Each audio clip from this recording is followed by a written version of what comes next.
মেহরিমার উদ্দেশ্যে প্রশ্নগুলো ছুড়ে থমকে দাঁড়িয়ে পড়েন অবনী শেখ। দৃষ্টি নিবদ্ধ হয় মেহরিমার হাতে ডায়েরিতে। ভ্রু কুঁচকে তাকান।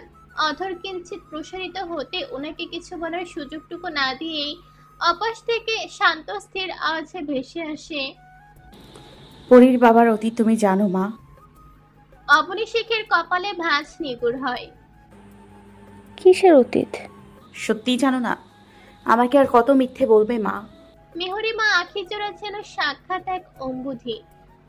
অবনী শেখ সে অশ্রুসিক্ত নয়নে চেয়েই সামনে এগোয়, মুখোমুখি বসেন।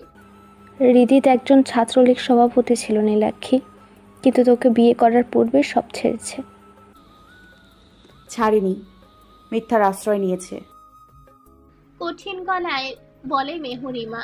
মেয়ের কাঠিন্যতার সম্মুখে একটু নমনীয় দেখায় অবনী শেখকে। তবে আমার জানার ঊর্ধ্বে সবটা। একটা ছেলের কিছু না জেনেই তার সাথে মেয়ের বিয়ে দিয়ে দিলে। তোমাদের শত্রুতায় আমাকে কেন জড়ালে মা? আমার জীবনের সব শেষ হয়ে গেছে মা। এক বুক ভালোবাসার বিনিময়ে কিছুই পাইনি আমি, শুধু খুইয়েছি নিজের সব কিছু। অবনী শেখ দৃষ্টি নামিয়ে নেন। এই প্রথম নারী মনে কোথাও যেন একটু অপরাধের কাজ করছে। সত্যি কি উনি নিজ হাতে নিজের প্রাণ ভোমরাকে বলি দিয়েছেন? নিজের অজান্তেই দাবার গুটি বানিয়ে ফেলেছেন? সহসা প্রচন্ড বুক ব্যথা হয়। হৃদিতের অতীত যদি এই ডায়েরিতে লিপিবদ্ধ থাকে, তবে জেনে নে সবটা। আমি কিছু জানি না, আর না জানতে চাই। সবটা জেনে তোর যদি মনে হয় ওর সাথে থাকবি, তাহলে আমি আছি পাশে। আর যদি মনে হয় ওকে ত্যাগ করবি, তবু পাশে পাবি আমায়। তোর সুখের জন্য এতদিনে লড়েছি, ইভেন মৃত্যুর আগ অবধি লড়ব। পৃথিবীর সবাই তোকে নিঃসঙ্গ করে গেলেও তোর মা অবনী শেখ কখনো যাবে না। ভয় পায় না শোনা। তোকে বলেছিলাম এবার লড়াইটা তোর একার নয়, অবনী শেখও তার অগ্নিকন্যা মেহেরিমা শেখের। মেহরিমার ছাপাতে জড়িয়ে ধরেন অবনী শেখকে। ওভাবেই কাঁদে বেশ কিছুক্ষণ। আস্তে ধীরে নিজেকে সামলায়। আমি তোমাকে বিশ্বাস করি মা। এই বিশ্বাসের কখনো অমর্যাদা হবে না, মনে রাখিস। ভেঙে পড়া মানুষগুলো মন থেকে একবার শক্ত হলে পাথরকেও হার মানায়। ভেঙে পড়বি, আবারও নিজেকে করবি। ভাঙা করার মধ্য দিয়েই নিজের নতুন এক রূপ পাবে। কিন্তু ভেঙে পড়ে একেবারে হাল ছেড়ে দিলে জীবন থেকে বহু কদম পিছিয়ে যাবে। ধরনের বুকে তোর অস্তিত্ব বিলীন হবে। দিন শেষে তুই হারিয়ে যাবি কালের অতল গহ্বরে। মেহরিমা মহাবৃষ্টির ন্যায় শুনে সবটা। এই মানুষটি এতটা দারুণ কেন? মেহরিমা এমন একজন অনবদ্য নারীর গর্ভ থেকে জন্মগ্রহণ করেছে, ভাবতেও যেন মন গহীনে সুখ সুখ দোলা দেয়। জীবনের প্রাপ্তির খাতে এটাই বোধহয় শ্রেষ্ঠ প্রাপ্তি। এমন একজন অসাধারণ ব্যক্তিত্বের নারী মেহরিমার জন্মদাত্রী মা। ভাবতেও গর্বে বুক ফুলে ওঠে মেহরিমার। মুখ দিয়ে বেরিয়ে আসে, তুমি চমৎকার একজন নারী মা। আমি কেবলমাত্র বাস্তবতার জাতাকলে পিষ্ট হওয়া এক নারী, যে জীবনের সব কিছু হারিয়েছে বাস্তবতা ও ভাগ্যের তুমুল লড়াই। আচ্ছা, আমি পরীকে সাথে নিয়ে যাই, তুইও জলদি চলে আসিস। বেশি রাত জাগিস না। মেহরিমার উত্তর স্বরূপ মাথা নাড়ায়। অবনী শেখ পরীকে নিয়ে প্রস্থান করেন। মেহরিমা সেদিকে একদৃষ্টিতে চেয়ে থাকে। মধ্যবয়স্ক নারী, অথচ তার তেজ বাচন ভঙ্গির চলন ছিল উত্তপ্ত স্ফুলিঙ্গ। বাবা বলতো মাধবও একদিন খালামণির মতো হয়েছে। দুর্ভাগ্যবশত ভাগ্যটা ঠিক তেমনই ছিল। অপরদিকে লোকমুখে প্রচলিত মেহরিমাও নাকি অবনী শেখের আরেক রূপ। তবে ভাগ্যটাও কি শেষ পর্যন্ত মায়ের মতোই হবে? সব হারিয়ে মেহরিমা নিজেও কি নিঃস্ব হবে? কিন্তু মেহরিমা তো কেবলমাত্র অবনী শেখের মতো। অবনী শেখ নয়, তবে কিভাবে এই জীবন পার করবে? মেহরিমা পারবে না। ভালোবাসার মানুষগুলোকে ছেড়ে মেহরিমা বাঁচতে পারবে না। হাতে থাকা ডায়েরিটার বুকের মাঝে আঁকড়ে ধরে। মানুষের শরীরে টুকরো টুকরো অংশ ছড়িয়ে ঘর চুরে। রক্তের বীভৎস গন্ধে দাঁড়িয়ে থাকা দায়। আয়াস নাকে রুমাল চেপে ঘরের এক কোণায় দাঁড়িয়ে আছে। মন চাইছে এক্ষুনি ছুটে বেরিয়ে যেতে, কিন্তু চাইলেই তো আর সব সম্ভব না। ঘন অরণ্যের মাঝে অবস্থিত সেই পরিত্যক্ত বাড়িতে অবস্থানরত আয়াস এবং ঋদীপ। ফ্লোরে হাঁটু গেড়ে বসা ঋদীপ। পাশে অবহেলায় পড়ে রয়েছে রক্তাক্ত রামদা, চাকু ও রিভলভার। সামনে সর্বাঙ্গ বাঁধা অবস্থায় বসিয়ে রাখা পার্থ থরথরিয়ে কাঁপছে। কিছুক্ষণ আগে চোখের পলকে 3 বন্ধুকে জবে হতে দেখেছে। তাদের দেহের সহস্র অংশ হৃদিতের চারিপাশে জুড়ে লুটোপুটি খাচ্ছে। 3 জোড়া চোখ হৃদিতের বাম হাতের তালুতে দৃশ্যমান। এতদিন ধরে রাখা তেজ আজ হৃদিতের হিংস্রতার কাছে মিলিয়ে গেছে। ঠিক এই মুহূর্তে পার্থ উপলব্ধি করতে পেরেছে হৃদিত একজন বিকৃত মস্তিষ্কের মানুষ, অন্য 5 জনের মতো মোটেও স্বাভাবিক নয়। আর এতেই যেন ভয়ে শতগুণ বেড়েছে। এত করুণ মৃত্যু সইতে পারবে না। চোখ দুটো খোলা, মুখমণ্ডল বাঁধা, 4 তরুণ গঙ্গানির আওয়াজ ভেসে আসছে। হৃদিতের অধরে কুটিল হাসি ল্যাপটানো। বিরক্ত চোখে আয়েশের দিকে তাকাতেই আয়াস এগিয়ে এসে পার্থর মুখের কাপড় খুলে দেয়। অমনি ভয়ার্ত কণ্ঠে পার্থ হড়হড়িয়ে বলে, আমায় ছেড়ে দিন রোহিত ভাই, সবার সামনে বাবির পা ধরে ক্ষমা চাইবো আমি, আমাকে মারবেন না। ওর কোথায় কোথায় নজর দিয়েছিস? হারহিম বরফের ন্যায় শীতল কণ্ঠস্বর হৃদিতের। পার্থ বার কয়েক কেঁপে ওঠে। মুখ খুলবে তৎক্ষণাৎ শুনতে পায়, একটা মিথ্যা শব্দ ইকুয়াল একটা বুলেট, মেইন জায়গায় চলে যাবে একদম। হৃদিত ততক্ষণে চোখগুলো ফ্লোরে রেখে রিভলভার হাতে উঠিয়েছে। পার্থ মিথ্যা বলার সাহস পায় না। মুখে, হাতে, গলায়, পেটে। তোর কপাল ভালো প্রার্থ, আমি অন্য কাজে না ফাঁসলে আজ তুই আমার সামনে উপস্থিত থাকতে পারতিস না। তুই কুত্তা অনেক বেশি সময় পেয়েছিস। হোয়াট এভার, কন্টিনিউ কর। হৃদিতের মুখমণ্ডল লালচে হয়ে উঠেছে। কপালের শিরাগুলো ফুলে ফেপে নীল বর্ণ ধারণ করেছে। সানগ্লাসের আড়াল থেকে নীল নেত্র দুটো নিশ্চয় লালিমা আভায় ছেয়েছে। ববুকে। মুখের কথা শেষ হয় না। ঝড়ের গতিতে দুটো চাকু 2 চোখে গেঁথে যায়। সেকেন্ডের ব্যবধানে মনে দুটো ফ্লোরে গড়িয়ে পড়ে। পার্থর কণ্ঠনালী ছিঁড়ে গগন বিদারের চিৎকার বেরিয়ে আসে। সে হৃদয় বিদারক চিৎকার সাথে পাল্লা দিয়ে ভাসমান হয় একছোড়া কুকুরের ক্ষুধার্ত গর্জন। কিন্তু আফসোস, সে চিৎকার কারো কর্ণ অবধি পৌঁছায় না। এই মাঝরাতে এই জঙ্গলে কে আসবে, কে শুনবে? সবে বৃথা। বাস্টার্ড, আমার অ্যানাবেলা আমি ব্যতীত পৃথিবীর প্রত্যেকের জন্য হারাম, আর তুই সেই হারাম জিনিস দিয়ে নিজের চোখের ক্ষুধা নিবারণ করেছিস। ছোট্ট একটা শাস্তি তো পেতেই হবে ব্রো। নারীকে ভোগের বস্তু মনে হয়? Bloody beach. সমস্যা নেই, আজকের পর আর মনে হবে না। সহসার গলা বরাবর চাকু দিয়ে একটা রেখা এঁকে যায়। রক্তের ফোয়ারা বয়ে চলে সেথায়। নিস্তেজ হয়ে যায় দেহখানা। পর মুহূর্তে রামদা হাতে উঠিয়ে এক কোপে দেহ থেকে দ্বিখণ্ডিত করে দেয় মাথা। বেচারা পার্থকে প্রত্যুত্তর সুযোগ অবধি দেওয়া হয় না। নিজের সর্বোচ্চ শক্তি প্রয়োগ করে লাশের সহস্র খণ্ডাংশ করে তবেই ক্ষান্ত হয় হৃদিত। পুরোটা সময় জুড়ে অধৈর্যরা নাড়িয়ে বিড়বিড় করে অস্ফুট সুরে কিছু একটা বলে চলেছে ছেলেটা। অবরে অবস্থান করা আয়েশ নিজেও নড়ে চড়ে দাঁড়ায়। হস্তজোড়া মুখ বরাবর উঠিয়ে ঘরমাক্ত মুখাভাব সন্তর্পণে মুছে ফেলে। এই প্রথম হৃদিতকে দেখে ছেলেটার অন্তরাত্মা কাঁপছে। রিসেন্টলি লস অ্যাঞ্জেলস থেকে ফিরেছে 2 ভাই। ডক্টর লিও হানসির সাথে নিজে দেখা করেছে আয়াস। হৃদিতকে দেখে উনি আশাহত হয়েছেন। যেমন স্বাভাবিকভাবে দেশে পাঠিয়েছিলেন, তার সবটাই হারিয়েছে হিংস্রতার মাঝে। উনি প্রতিকার হিসেবে শুধুমাত্র একটা কথাই বলেছেন, একমাত্র সুস্থ একটা পরিবেশ এবং পরিবার ছাড়া এই সমস্যার সমাধান সম্ভব নয়। সহজ একটাই সলিউশন, অথচ এটাই যেন সবচেয়ে কঠিনতম দুর্লভ বস্তু হৃদিতের জন্য। যেই পরিবারের প্রত্যেকের শির উপশিরে রক্তের পরিবর্তে প্রবাহমান প্রতিশোধের তীব্র অনল, সেখানে একটা সুস্থ পরিবেশ আশা করা চরম বোকামি। হৃদিতের মানসিক অবস্থা ক্রমশ খারাপের দিকেই যাচ্ছে। এর সবটুকু দায় কেবলমাত্র শ্রেয়া চৌধুরীর। মানুষটা একদণ্ড শান্তি দিল না কারোর জীবনে। আয়েশের মুখমণ্ডল শক্ত হয়ে ওঠে। 4 জোড়া চোখ ফ্লোরে এক জায়গায় একত্রিত করা। হৃদিতের হাতে লাইটার, শরীরের তাজা লাল রক্ত স্রোতে স্নানিত। আয়েশ ভ্রুযুগল কুঁচকে সেদিকে চেয়ে আছে। মিনিটের ব্যবধানে 8টা চোখ জ্বলন্ত আগুনে ঝলসে পুড়ে ছাই হয়ে যায়। আমার অ্যানাবেলার দিকে নেকড়ের ন্যায় লালসার দৃষ্টিতে তাকানোর ছোট্ট পানিশমেন্ট। এতক্ষণে আয়েশের দিকে ফিরে হৃদিত। মেয়েদের মতো ঘামছো কেন? গরমে। মুখ মুছতে মুছতে জবাব দেয় আয়াস। তথ্যমন্ত্রী আয়াস চৌধুরী অতি নগণ্য এক কিলারকে দেখে ভয় পাচ্ছে? হ্যাঁ চোপ, জাতি তোমার পিছনে লাথি দিয়ে দেশ থেকে বিতাড়িত করবে। আমার বালের মন্ত্রী তুমি। শুধু একজন কিলার? হৃদিত কিছুই বলে না, মূলত কথাতে অবহেলায় উড়িয়ে দেয়। হাত মুখ ধুয়ে নেয়, ব্যাগ থেকে এক্সট্রা কাপড় বের করে কপালে গুটি কয়েক ভাঁজ ফেলে আয়েশের দিকে তাকায়। দেখার জন্য দাঁড়িয়ে আছো? কি দেখবো? তাহলে যাচ্ছ না কেন? আমি চেঞ্জ করব। তোর ওই আমার থেকে ধলা না, বুঝলি? ভাব কম মারবি শালা। আয়াস হন্তদন্ত হয়ে পায়ে ঘর থেকে বেরিয়ে যায়। হৃদিতের কপালের ভাঁজ নিগুড় হয়, পেছন থেকে চিল্লায়, তুমি শালা দেখেছো নাকি তোমার থেকে ধলাই? আমি দেখবো কেন? যার দেখার দরকার সে দেখে। ছাদে গেলাম আমি। হৃদিত মুচকি হাসে।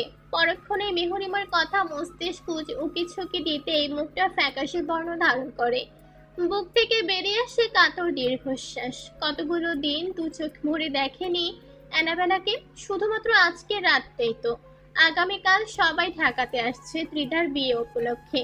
কিছু একটা ভাবতে সহসা মত বদলায়। আজ রাতেই গ্রামে যাওয়ার সিদ্ধান্ত অটল হয়। হৃদিত শিওর ও না গেলে মেহরিমা ঢাকাতে কখনোই আসবে না। হৃদিত নিজেই সমস্যায় বাঁচে না, আর মহারানী আছে তার অভিমান নিয়ে। জানার জ্বালা ভাই। ভেনেজুয়েলার গভীর অরণ্যে ঘেরা ডুপ্লেক্স আলিশান বাড়ির সর্বশেষ কোণার রুমে একটা গোলাকৃতির টেবিলে ঘিরে 10 জন মানুষের অবস্থান। তাদেরকে ঘিরে বদ্ধ ঘরের সর্বকোণে গার্ডের ছড়াছড়ি। সকলের শরীরে ব্ল্যাক স্যুট বুট দৃশ্যমান। ঘরের প্রতিটা আসবাবপত্র মাত্রাতিরিক্ত বিলাসিতার প্রমাণ যেন। তারা মাথা উঁচু করে ঠায় দাঁড়িয়ে মাফিয়া বস কৌশিক তালুকদারের অভিজাত্যের প্রতীক স্বরূপ। গত 2 দিন ধরে কৌশিক ঈশানকে নিয়ে ভেনেজুয়েলাতে অবস্থান করেছে। কিছু ইম্পর্টেন্ট ডিল ফাইনাল করতে এখানে আসা। কৌশিকের পেছনে ঈশান দাঁড়ানো। উপস্থিত বহিরাগত 8 জন দক্ষিণ আমেরিকার বিভিন্ন অঞ্চলের আঞ্চল ভিত্তিক মাফিয়া বস। এক একজনের আন্ডারে এক এক এলাকা। তন্মধ্যে অ্যাডেলসন হান্টসও আছে। নীরবতায় মোড়ানো পরিবেশ। প্রথমে উনি ভেঙে দেন ওনার থমথমে কণ্ঠে। তুমি ড্রাগস এবং অপয়েন্ট নিচ্ছ না কেন কৌশিক? ইভেন কোনো কিছু পাঠাচ্ছ না অবধি? গোডাউন ভর্তি ড্রাগস নষ্ট করবে তুমি? আর কত অপেক্ষা করাবে? ফাক ইউর ড্রাগস বাস্টার্ড। ড্রাগস আপনার জায়গা মতো দিয়ে রাখেন। এর আগে ড্রাগস পাঠায়েন নাই? ডিল অনুযায়ী টাকার অ্যামাউন্ট কম কেন? ড্রাগস কি আমি তৈরি করি? মুখে বললাম আর বানিয়ে দিয়ে দিলাম। শালা বাটপার।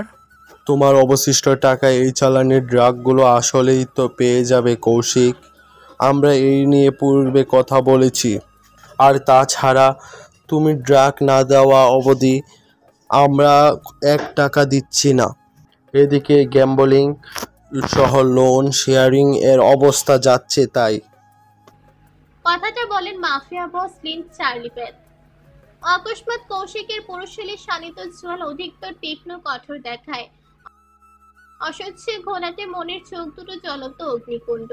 মাত্রাতিরিক্ত ক্রোধে অধৈর্যরা তীর তীর করে কাঁপছে। সহসা বন্য পশুনে হিংস্র বজ্র ধাবায় কেঁপে উঠে টেবিল সহ বন্ধ ঘরের সর্বকোণে। অবস্থানরত সকলে কম বেশি কাঁপলে বোধ হয়।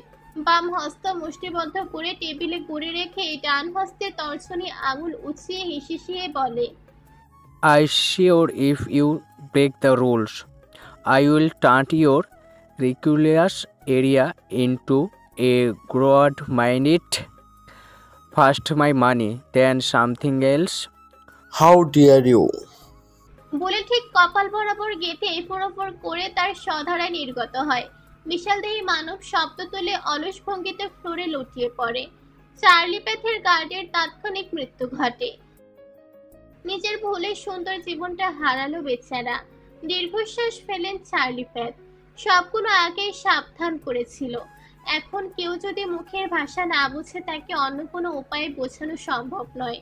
উনি কিছুক্ষণ ভেবে বিচক্ষণতার সহিত সবটা সামলাতে প্রয়াস চালান। শান্ত হও কৌশিক, please calm down. Scene create করো না। আমরা বিষয়টা দেখছি, একটু সময় দাও। তুমি তো জানোই চারদিক থেকে সমস্যায় আটকেছি আমরা। বাংলাদেশ ব্যাংক করছো কবে? টুমোরো। Oh, okay. তবে 1 সপ্তাহ সময় চাই। Okay, this is the last time. Koushik বসে না। ব্যাক সাইডে প্যান্টের সহিত রিভলভার গোছা অবস্থায় ঘর থেকে হনহনিয়ে শব্দ তুলে বেরিয়ে যায়। পদযুগলের প্রতিটা শব্দে গার্ডের মাথা নত হয়। চোখ তুলে তাকানোর মতো দুঃসাহস কেউ করে না। পিছু ছুটে বেচারা ঈশান। কৌশিক তালুকদারকে টিম থেকে হারানো মানে স্বেচ্ছায় পঙ্গুত্ব বরণ করা। সো সাবধানে সবটা ম্যানেজ করতে হবে। ওর সাথে কখনোই পারবো না আমরা। অতএব নিজেদের গণ্ডির মধ্যে থাকাই বেটার। অ্যাডিসন হান্সের কথায় উপস্থিত সবাই সহমত জ্ঞাপন করে। লিন চার্লি প্যাট কিছু একটা নিয়ে গভীর ভাবনায় মগ্ন হয়। তার ভাবুক রেশ বয়স্ক মুখাবয়ব ছুঁড়ে জড়িয়েছে। তা নজরে আসতে অ্যাডিসন হান্স ক্রূর হাসে। রক্তেই চুক্তি, রক্তেই মুক্তি, রক্তেই শান্তি, রক্তেই প্রশান্তি, রক্তেই বিষাদ, রক্তেই বিচ্ছেদ। তাজা লাল রক্তে স্নানিত আমি, রক্ত দুহাতে মেখে করি উল্লাস, রক্তেই জীবন, রক্তেই মরণ। ডায়েরির প্রথম পেজে লেখা কবিতাটার টাইপ লাইনগুলো পড়তে মেহরিমার কেমন যেন অনুভূতি শূন্য হয়ে পড়ে। পেজে উল্টানোর সাহস পায় না। ডায়েরি ধরে রাখা হাত দুটো থরথরিয়ে কাঁপছে। সামনে কি আছে? খুব কঠিন সত্য কি? মেহরিমা সহ্য করতে পারবে তো? ওই মানুষটার প্রতি ঘৃণা বাড়বে নাকি ভালোবাসা বাড়বে? মেহরিমা আঁখি যুগল বন্ধ করে নেয়। মন মস্তিষ্কে যুদ্ধ এক প্রকার অতিষ্ঠ হয়ে পরবর্তী পেজে যাওয়ার সিদ্ধান্তে অটল হয়। পেজ উল্টাতেই নজরে আসে কয়েক বছর শব্দের সমাহার। প্রথমেই সেই মোহনীয় সম্বোধন। আমার অ্যানাবেলা, আমার অ্যানাবেলা, আমার অ্যানাবেলা। আমি কখনোই ডায়েরি লিখতে অভ্যস্ত নই, কিন্তু আমার অভ্যাসে কি আসে যায়। মানুষ নাকি নিজের অনুভূতি ডায়েরিতে লিপিবদ্ধ করে, তবে লোকে যে বলে আমি অনুভূতিহীন। আমি জানি না তোকে ঠিক কতটুকু বোঝাতে সক্ষম হব, তবে এতটুকু বলতে পারি, এই কথাগুলো তোর মুখোমুখি দাঁড়িয়ে আমার দ্বারা কখনোই বলা সম্ভব নয়। তোর চোখে নিজের জন্য ঘৃণা দেখা আমার কাছে মৃত্যুসম যাতনার অ্যানাবেলা। মানুষ বাঁচে স্বপ্নে, মানুষ বাঁচে মায়ের মাঝে, কিন্তু আমার মা, না না, অবনী শেখ ব্যতীত আমার কোনো মা নেই। আমি বেঁচে নেই অ্যানাবেলা। আমাকে রোজ নিয়ম করে মারে শ্রেয়া চৌধুরী। আচ্ছা, ভুলটা কার, আমার নাকি ওনার? শ্রেয়া চৌধুরীর সন্তান হয়ে জন্ম নেওয়া আমার জন্য অভিশাপ, আমার জীবনের সবচেয়ে বড় ভুল। এই ভুলের কোনো ক্ষমা নেই, মৃত্যু ব্যতীত কোনো সমাধান নেই। নিজের ভাগ্যের উপর মাঝে মধ্যে বড় উপহাস হয় অ্যানাবেলা। আমি তো এমন ছিলাম না, আমি তো এরকম জীবন কখনোই চেয়েছিলাম না।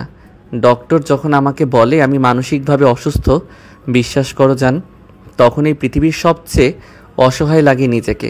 আচ্ছা, আমি না থাকলে তুই কি খুব বেশি কষ্ট পাবি? অন্যদের মতো নাওয়া খাওয়া বাদ দিয়ে দেশান্তরী হবি, নাকি ভুলে যাবি আমাকে? মাটির সহিত আমার হাড় মাংস মিশে যাওয়ার সাথে সাথে তোর হৃদয় থেকেও মুছে ফেলবি? মেহরিমা ফুঁপিয়ে কেঁদে ওঠে। ডায়েরিটা বুকে জড়িয়ে অস্ফুট স্বরে বলে, দেশান্তরী হব না আমি, আপনার সাথেই নিজেকে দাফন করব। কান্নারত চোখে পাশে পেয়েছে দৃষ্টি রাখে। আমি তখন তাগড়া যুবক, রন্ধ্রে রন্ধ্রে প্রবাহিত সাহসিকতা।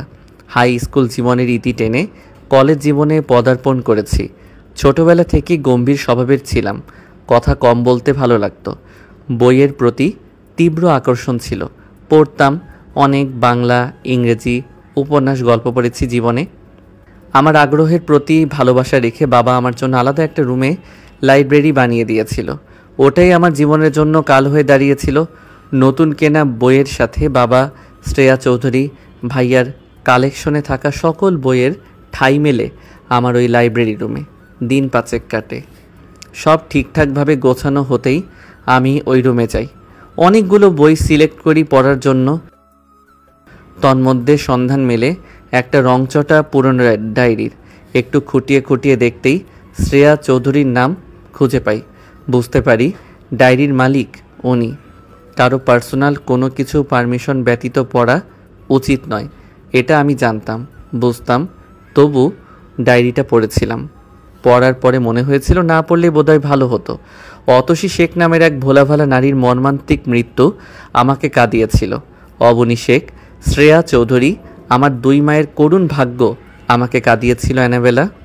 মামুন তালুকদার একজন রেপিস্ট, অতসী শেখের রেপিস্ট। টানা একদিন 24 ঘন্টা রেপ করে ওনাকে শ্বাসরোধ করে মেরেছিল। স্বয়ং আয়রা চৌধুরী, শ্রেয়া চৌধুরী উপস্থিত ছিলেন সেই ঘটনায়। সাহায্য করেছিলেন একজন নরপশুকে। আচ্ছা, ওরা কি নারী হওয়ার যোগ্যতা রাখে? ওই পশুকে আমি মেরে দিতাম অনেক আগেই, কিন্তু ওনার মৃত্যু আমার হাতে নয়, কোনো এক বাঘিনীর হাতে লেখা বোধ হয়। তার ইচ্ছা পূরণেই আমি মারিনি, বাঁচিয়ে রেখেছি। আজ আয়রা চৌধুরীর অতীত বলি তোকে। উনি নিজেও কিন্তু ভালোবাসা, ভাগ্যের কাছে হেরে যাওয়া সর্বহারা নারী এক জেলেকে ভালোবেসে নিজের সব খুইয়েছিলেন। আয়রা চৌধুরী তখন কলেজের ছাত্রী। বিষ্ণু নদী পেরিয়ে ওপারে যেতে হতো। তখন এইসব ব্রিজ ছিল না, নৌকা প্রচলিত ছিল। সেই যাতায়াতের মাঝেই প্রেমে পড়েন সাদাফ নামের তরুণ এক জেলের।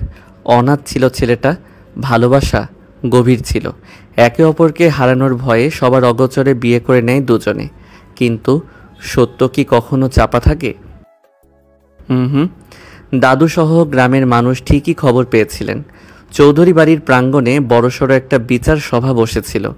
দুজন একে অপরকে ভালোবাসার কথা অনায়াসেই স্বীকার করেছিল। দাদুর পা অবধি ধরেছিল আয়রা চৌধুরী। সব দিক বিবেচনা করে ওদের গ্রাম ছেড়ে চলে যাওয়ার নির্দেশ দেওয়া হয়েছিল। আয়রা চৌধুরী নিজের বাড়ি, গ্রাম দুটোই সারা জীবনের মতো ত্যাগ করেছিলেন। কিন্তু সম্মান, দাদুর সম্মান ধূলিসাৎ হয়ে গিয়েছিল। গ্রামের মানুষ দাদুকে দেখলেই থুতু ফেলত, নাক সিটকাত। উনি সেই অপমান সহ্য করতে না পেরে জীবনে দ্বিতীয়বারের মতো পাপ করেন। আয়রা চৌধুরীর ঠিকানা জোগাড় করে ওনার সামনে সাদাফকে আগুনে পুড়িয়ে মারেন। আয়রা চৌধুরী প্রেগনেন্ট ছিলেন। ওনার সন্তান স্বেচ্ছায় মিসক্যারেজ করেন। পরবর্তীতে আয়রা চৌধুরীকে ভালোবেসে বিয়ের প্রস্তাব দেন আর আব্রাহাম তালুকদার, এবং বিয়েও করেন। দাদু আয়রা চৌধুরীকে জোরপূর্বক বিয়ে দিয়ে দেন। সেখান থেকে চৌধুরীদের পাপ শুরু। ক্রমশ পাপের বোঝা ভারী হতে থাকে। আয়রা চৌধুরী নিজের মনে জেদ থেকেই চৌধুরীদের সবার ভালোবাসা কেড়ে নেওয়ার চেষ্টা করেন। ওনার ধারণা, উনি যখন নিজের ভালোবাসার মানুষকে পেয়েও পাননি, তখন চৌধুরীদের কাউকে তাদের ভালোবাসার মানুষকে পেতে দেবে না।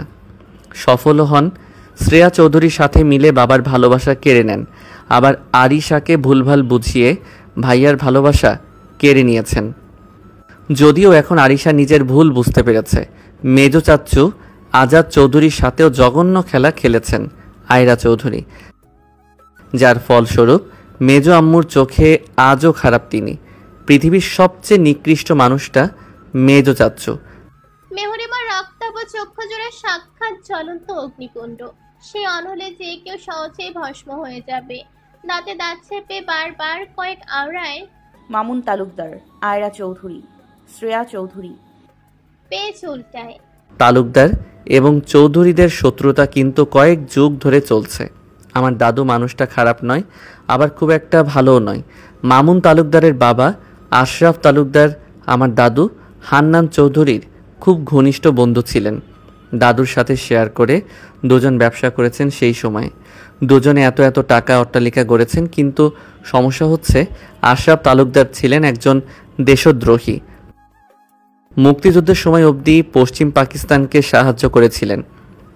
দাদু ছিলেন মুক্তিযোদ্ধা। তফাৎ ঠিক এখানটাই। এটা দাদু ব্যতীত কেউ জানত না। দাদু প্রতারণা করেন আশরাফ তালুকদারের সাথে। হিংসার বশবর্তী হয়ে না কি অন্য কোনো কারণে তা আমার জানা নেই। আশরাফ তালুকদার পালাতে যেয়ে পুলিশের গুলিতে নিহত হন। সেই শোক সইতে না পেরে মামুন তালুকদারের মা আত্মহত্যা করে মারা যান। পরে মামুন তালুকদার সবটা জানতে পেরে নিজের তীক্ষ্ণ বুদ্ধি খাটিয়ে বোকা শ্রেয়া চৌধুরীর সাথে ভাইয়ের সম্পর্ক গড়ে তোলেন। নিজের কার্যসিদ্ধি করতে ওনাকে ব্যবহার করেন, অথচ তার তিল পরিমাণ বুঝতে পারেননি বোকা শ্রেয়া চৌধুরী। বাবার সাথে বন্ধুত্বপূর্ণ সম্পর্ক। সবশেষে আব্রাহাম তালুকদারের সাথে আয়রা চৌধুরীর বিয়ে দিয়ে নিজের পাকাপোক্ত একটা অবস্থান তৈরি করেন চৌধুরী পরিবারে। আর আগে থেকে তো একটা ভালো সম্পর্ক ছিলই। সবার ব্রেইন ওয়াশ করে নিজের মতো পরিচালনা করতে থাকেন মামুন তালুকদার। মেহরিমা থামে। তীব্র মাথা ব্যথা হচ্ছে। যত সামনে এগোচ্ছে চারিদিকে থেকে রহস্য জেগে ধরেছে। পাপের বোঝা বাড়ছে সকলের। কেউ ভালো না, গোড়া থেকেই পাপ। তাহলে বীজ কিভাবে ভালো হবে? পোকায় খাওয়া গুণে ধরাই হবে। পরবর্তী পেয়েছে চোখ খোলায় শ্রেয়া চৌধুরী নামটার সাথেই আমার জীবনের সবটুকু দীর্ঘশ্বাস লুকিয়ে আছে। আমি যখন সব সত্য জেনে শ্রেয়া চৌধুরীর মুখোমুখি হই, তখন আমার সামনে নতুন এক শ্রেয়া চৌধুরী দাঁড়িয়েছিল। আমার মা ঠিক সেদিনই মারা গেছে। বাবা তখন এমপির নির্বাচনে ভীষণ ব্যস্ত। জামিনীর শেষ প্রহরে বাসায় আসতেন, আবার সকাল সকাল বেরিয়ে পড়তেন। ভাইয়া নিজেও বাবার সঙ্গে থাকতো সব সময়। আমার শক্তির সাথে শ্রেয়া চৌধুরী পারবেন না বিধায় ওনার লোকদের দিয়ে আমাকে একটা পরিত্যক্ত ঘরে বন্দি করে রেখেছিলেন দীর্ঘ 15 দিন, যেন আমি বাবা কিংবা ভাইয়াকে এই সত্য বলতে না পারি। অনেক পরে জেনেছিলাম ঘরটা আমাদের এইচ ভিলার পশ্চিম পাশে মাটির নিচে অবস্থিত। আমাকে 2 দিন পরে 1 গ্লাস পানি দেওয়া হয়েছিল। কখনো শুনেছিস কাউকে তার নিজের রক্ত খেতে? আমি খেয়েছি। বেঁচে থাকার তাগিদে নিজের রক্ত পর্যন্ত খেয়েছিলাম আমি। তবে ওই স্বচ্ছ পানিটুকু না পেলে আমি বোধহয় সত্যিই মারা যেতাম। বাবা ভাইয়াকে উনি বলেছিলেন আমি নাকি ট্যুরে গেছি ফ্রেন্ডসদের সাথে। সত্যি আমি ট্যুরে গেছিলাম, জাহান্নাম ভ্রমণ করে এসেছিলাম। আমাকে নিয়ম করে 3 বেলা শারীরিক নির্যাতন করা হতো, ড্রাগস দেওয়া হতো, এবং সবটা ওনার সম্মুখেই। আমার শরীরের আঘাতের চেয়েও বুকে বেশি আঘাত অনুভব হতো অ্যানাবেলা। কয়েকদিন আগেও যে নারী আমাকে মুখে তুলে খাইয়ে দিয়েছেন, বুকে আগলে রেখেছেন, যাকে আমি পৃথিবীর শ্রেষ্ঠ নারী হিসেবে মেনে এসেছি, তার ওই রূপ মেনে নেওয়া আমার জন্য সহজ ছিল না। রডের প্রকাণ্ড আঘাতে 2 দিনের মাথায় আমার বাম হাতটা ভেঙে গেছিল। অথচ সেই হাত নিয়ে আমি মুক্তি পেয়েছিলাম তারও 13 দিন পরে। কোনো ট্রিটমেন্ট ছিল না, ছিল শুধু শরীর বিষিয়ে তোলার মতো বিদঘুটে যন্ত্রণা। আমাকে ভয় দেখানো, মুখ বন্ধ করানোর জন্য উনি আমাকে রেপ কেসে ফাঁসাতে অবধি চেয়েছিলেন। শেষ পর্যন্ত আমি হার মেনে নিয়েছিলাম। নিজের রক্তাক্ত নিস্তেজ হয়ে আসা শরীর, বিষের মতো যন্ত্রণায় পিষ্ট হওয়া হাত নিয়ে পরাজয় স্বীকার করে নিজেকে মুক্ত করেছিলাম। বাবাকে জানিয়েছিলাম ট্যুরে যে অ্যাক্সিডেন্টের কবলে পড়েছি। বাবা বিশ্বাস করবে না করেও বিশ্বাস করেছিল আমার বানোয়াট মিথ্যাটা, কারণ তখন চারিদিক থেকে বাবার শত্রুরা মুখিয়েছিল। আমাকে বাইরে যেতে এক প্রকার নিষেধাজ্ঞা জারি করা হলো। আমিও নিশ্চুপে মেনে নিলাম সবটা। এমনিতেও নিজেকে সামলিয়ে উঠতে সময়ের প্রয়োজন ছিল। টোটালি ঘরবন্দি করে ফেলি নিজেকে। মাস কাটতেই নিজের মাঝে কিছু পরিবর্তন লক্ষ্য করলাম। মন মস্তিষ্ক সবসময় বিক্ষিপ্ত হয়ে থাকতো। প্রচণ্ড মাথা ব্যথা সহ ঘুম হতো না একদম। মানুষের সঙ্গ ভালো লাগতো না, ভালো লাগতো কেবলমাত্র তাজা লাল রক্ত আর ড্রাগস। আমি নিজেকে স্বাভাবিক রাখার সর্বোচ্চ চেষ্টা চালাতাম, কিন্তু পারিনি আমি। শেষমেশ আমি হেরেছি, নিজের কাছে হেরে গিয়েছি। পরবর্তীতে ভাইয়ার থেকে আনন্দপুরের সকল ডিটেলস কালেক্ট করলাম। ভাইয়া প্রথমে নাকচ করে দিলেও পরে সবটা বলেছিল। অনেক ভেবে হাতটা কোনো রকমের ঠিক হতেই কাউকে না জানিয়েই এক প্রকার পালিয়ে আনন্দপুরে প্রথমবারের মতো নিজের পদযুগল রেখেছিলাম। আমার পদচারণে প্রাণ ফিরে পেয়েছিল চৌধুরী বাড়ির সর্বকোণ। উৎসবে মেতেছিল সকলে। ঠিক ওখান থেকেই ভদ্র সভ্য হৃদিত চৌধুরী দানবীয় পশুতে পরিণত হয়েছিল। আটকাতে পারিনি নিজেকে আমি না আর লিখতে পারছি না অ্যানাবেলা। আমার হাত কাঁপছে, বুক কাঁপছে, অধর জোড়া কাঁপছে, আমার খুব কান্না পাচ্ছে। তুই আমার কাছে থাকলে তোর বুকে কি আমার একটু জায়গা হতো? মন খুলে কাঁদতে দিতিস? অনেকগুলো বছর হলো আমি কাঁদি না। কান্নারা বুকে জমে জমে কষ্টের স্তূপ গড়েছে। আমি খুব অসহায় অ্যানাবেলা। আমি আমার নিজের ভাগ্যের কাছে অসহায়। আমার আমিটা নিজের কাছে বড় অসহায়। তুইও কি কাঁদছিস অ্যানাবেলা? কাঁদে না সোনা, সামনে আরও বীভৎস লোমহর্ষক হৃদয় বিদারক ঘটনার সাক্ষী হবে। মেহরিমা টুকরে কেঁদে ওঠে, পাগলের মতো কাঁদে। ওই মানুষটার জীবনে এত কষ্ট, অথচ মেহরিমা একটুও বুঝলো না। উপলব্ধি করলো না, উল্টো দোষারোপ করলো সব সময়। মেহরিমার কান্নার শব্দ অবনীশ শেখ পর্যন্ত পৌঁছায়। উনি ছলাছল আঁখিতে দীর্ঘশ্বাস ফেলেন। হৃদিতের কেউ নেই, সবাই থেকেও ছেলেটা এই জগৎ সংসারে একা। হৃদিতের তোকে খুব প্রয়োজন নীলাক্ষী, ওর মতো তোকে কেউ কখনো ভালোবাসতে পারবে না রে। তাই তো হৃদিতের অতীত না জেনেই বোকার মতো তোর মা এই সিদ্ধান্ত নিয়েছে। একটু স্বার্থপর হয়েছে, ওই পরিবারে তোকে জুড়ে দিয়েছে, ব্যক্তিগত আক্রোশ কিংবা দাবার কোটি হিসেবে নয়। তবু ক্ষমা করিস আমাকে। মেহরিমা ডায়েরিটা বুকের মধ্যেখানে জড়িয়ে নিস্তেজ হয়ে আসা শরীরখানা বিছানায় এলিয়ে দেয়। গুনগুনিয়ে কাঁদছে মেয়েটা। নিকোষ বিভাবরের নিস্তব্ধতায় সে শব্দ ভয়ঙ্কর সুর তুলেছে। মনে হচ্ছে কোনো অশরীরী নিজের সবটা বিসর্জন দিয়ে কাঁদছে। ইতিমধ্যে হৃদিত কয়েকবার কল দিয়েছে, মেহরিমার সেদিকে কোনো খেয়ালই নেই। ফোনটা যে কোথায় পড়ে আছে তা তো জানাই নেই। মেয়েটা জগৎ ছেড়ে বহু দূরে বিরাজ করছে। মস্তিষ্ক উকিঝুঁকি দেয় সহস্র প্রশ্নের জটলা। তবে কি হৃদিতের পাপের সূচনা এখান থেকেই? ছেলেটা কি খুব বড় পাপের সাথে যুক্ত হয়ে গিয়েছিল? স্বেচ্ছায় পাপ করেছে নাকি বাধ্য হয়ে? শ্রেয়া চৌধুরী মা হিসেবে জঘন্য একজন নারী, এমন মা কারো না হোক। নিজের ছেলেকে হিংস্র বানিয়েছেন তিনি। মেহরিমা কাঁদতে কাঁদতে হিসিয়ে ওঠে, আমার পরীর বাবাকে পাপের দিকে ঠেলে দিয়েছে ওই অসুস্থ মস্তিষ্কের শ্রেয়া চৌধুরী। আমাদের জীবনের সূচনা এতটা আনন্দমুখর রঙিন কেন হয় রে অ্যানাবেলা? যদি সমাপ্তিতে এত যাতনাই থাকবে। আমি নিজ চোখে আমাদের শেষটা দেখতে পাচ্ছি। আমার সমাপ্তিতেই তোর জীবনের সবটুকু প্রাপ্তি অ্যানাবেলা। কথাগুলো পড়তেই মেহরিমার শরীরের প্রতিটা শিরা উপশিরায় বিদ্যুৎ খেলে যায়। মেয়েটা নিশ্চল মস্তিষ্কে থ মেরে বসে রয়। অকস্মাৎ বজ্রপাতের মতো শব্দে কেঁপে ওঠে অন্তরাত্মা। বিদ্যুৎ ও লুকোচুরি খেলতে মাঠে নামে। মেহরিমা জানালা ভেদ করে বাইরের প্রকৃতিতে নজর রাখে। অম্বর ফুরে ঝমঝমিয়ে বৃষ্টি নেমেছে। কিছুক্ষণ আগেও না স্বচ্ছ ছিল, পরক্ষণে নিচের ভাবনায় নিচে হেসে দেয়। কয়েক ঘন্টার ব্যবধানে মেহরিমার জীবনেও কতটা পরিবর্তন ঘটে গেছে। কত কিছু জানতে পেরেছে মন কুঠুরিতে বিষাদের দখলে। তাহলে অম্বরের পরিবর্তন আর এমন কি? তীব্র তমস্যার মাঝে মেহরিমা উঠে যায় টেবিলের ড্রয়ারে হাত ধুয়ে একটা মোমবাতি ও লাইটার বের করে। অনুমান করে মোমবাতি জ্বালায়। ডায়েরিটা নিয়ে এসে টেবিলের ওপর রাখে। জানালা বন্ধ করে না, খোলা রয়। তা ডিঙিয়ে ক্ষণে ক্ষণে প্রবেশ করছে বৃষ্টির ঝাপটা। উড়ো প্রভঞ্জন এসে দুলিয়ে যায় মেহরিমার খোলা কেশ। মেহরিমা হাত খোপা করে ডায়েরির পেজে দৃষ্টি রাখে। আমি সেবার গ্রামে 15 দিন ছিলাম। এর পিছনে কেবলমাত্র একটাই উদ্দেশ্য ছিল, শেখ পরিবার খুঁজে বের করা। তন্মধ্যে অবনী শেখকে খুঁজে পেতে মরিয়া হয়ে উঠেছিলাম আমি। কোনো এক তপ্ত দুপুরে দেখা মিলেছিল অবনী শেখ নামের দারুণ এক নারীর। মা স্কুল শেষ করে বাসায় ফিরছিল। তখন গরমের সময় ছিল। ওনার প্রতিটা পদচারণ আমাকে নার্ভাস অনুভব করিয়েছিল। আমি ওনাকে সেদিন সব বলতে চেয়েও বলতে পারিনি। অথচ চমৎকার মনের বিচক্ষণ মস্তিষ্কের মা ঠিকই বুঝেছিল আমি কিছু লুকিয়েছি। পরদিন আমাকে ডেকে পাঠিয়েছিলেন ওনার স্কুলে। স্কুল প্রাঙ্গণে দাঁড়িয়ে মাকে সেদিন সব জানিয়েছিলাম। খুব কেঁদেছিলাম আমি। শ্রেয়া চৌধুরীর হয়ে ক্ষমা চেয়েছিলাম। মজার বিষয় কি জানিস? মা আমাকে সেই দ্বিতীয় সাক্ষাতেই বুকে জায়গা দিয়েছিল।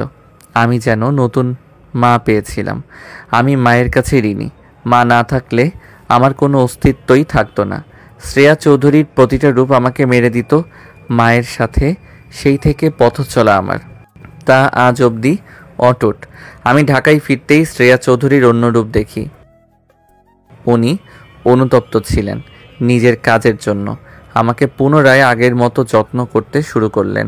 ও হ্যাঁ, বাসায় সবাই জানতো আমি গ্রামে ছিলাম। মেজো চাচ্চু বাবাকে জানিয়েছিলেন। শ্রেয়া চৌধুরীকে আমি মন থেকে দ্বিতীয়বারের মতো সুযোগ দিয়েছিলাম। মা তো তার আকুল অনুরোধ ফেলতে পারিনি, কিন্তু ওটা আমার জীবনের দ্বিতীয় ভুল ছিল। আমার খাবারে উনি ড্রাগ দিতেন। আমি 1 মাসেই পুরোপুরি ড্রাগ অ্যাডিক্টেড হয়ে যাই। রাত হলেই মাথা কাজ করতো না। ছুটতাম বিভিন্ন বারে যেখানে ড্রাগের মেলা বসতো। বাবা ভাইয়া তাদের ইলেকশন নিয়ে ব্যস্ত। ছেলে ভাই উচ্ছন্নে যাক, তাতে তাদের কি? তাদের প্রয়োজন ক্ষমতা। জীবনে প্রথম খুন করেছিলাম নেশায় বোধ হয়ে। সিসিটিভি ফুটেজ ছিল ওই এরিয়ায়। পরদিন আমাকে থানায় নিয়ে যাওয়া হয়, 4 দেওয়ালের মাঝে বন্দি করা হয়। 2-3 ঘন্টা মতো ছিলাম। পরে বাবা ভাইয়া যে ছাড়িয়ে এনেছিল, কিন্তু এই নিয়ে বাবাকে অনেক ঝামেলা পোহাতে হয়েছিল। সেই সময় বিপক্ষ দল বড় সুযোগ পেয়েছিল বাবার বিরুদ্ধে। আমি কাকে খুন করেছিলাম জানিস? শ্রেয়া চৌধুরীর সোকল গ্যাংয়ের বিপক্ষে থাকা কোনো এক শত্রুকে, যাকে আমি আমার জীবনে কখনো দু চোখে দেখিনি। উনি আমাকে ড্রাগ দিয়ে নিজের বশে রাখতে চেয়েছিলেন, যেন আমি তাদের রাস্তার কাঁটাগুলো ছাড়তে পারি।